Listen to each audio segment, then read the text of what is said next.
Philippine Overseas Employment Authority reiterates government's efforts to ensure the welfare and protection of the OFWs. From Emil Carrion. After claiming victory on the reprieve of Pinay OFW Mary Jane Veloso, there is still a pending reality that a big number of our kababayans abroad are prone to the same predicament.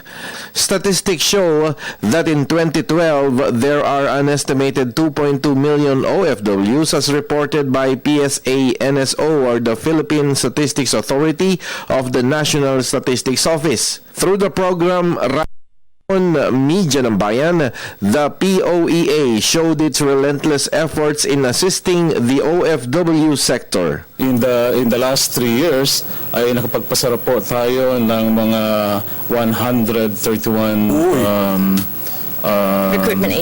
recruitment agencies, no? Mga hindi legitimate ito. Mga fly-by-night siguro. Ito na may mga na-cancel dito, may mga violation.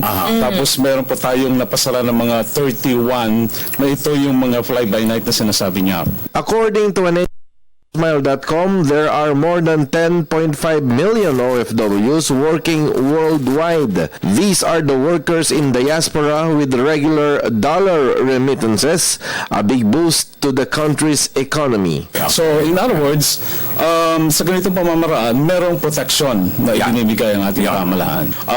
Yun nga po, sabi ni Secretary Pegtingin ng ating Pre-Employment Orientation Seminar. In fact, last year po, itinaas ni Secretary Baldos ang aming target para dito sa aming kampanya.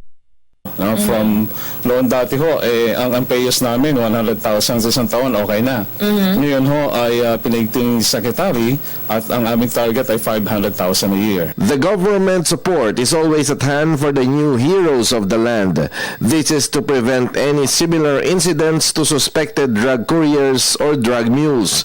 One sector of the OFWs, the Pinoy Marino or sea-based overseas workers, are strictly implementing safety measures to avert any incident. There are registered 1,000 sea-based workers, almost 368,000 of which are deployed in different ports of calls and ships in the period of 2014. The POEA will continue its mandated duties to preserve life and dignity of the Pinoy OFW. Yung immigration status mo doon ay particularly yung visa ay hindi akma doon sa dapat na visa mo. Ayun. So kaya dapat mag-ingat din po. Kung trabaho ang pupuntahan sa ibang bansa, siguro ang visa na hawak ay isang work visa at hindi isang tourist visa. Reporting for the People's Television, this is Emil Carrion.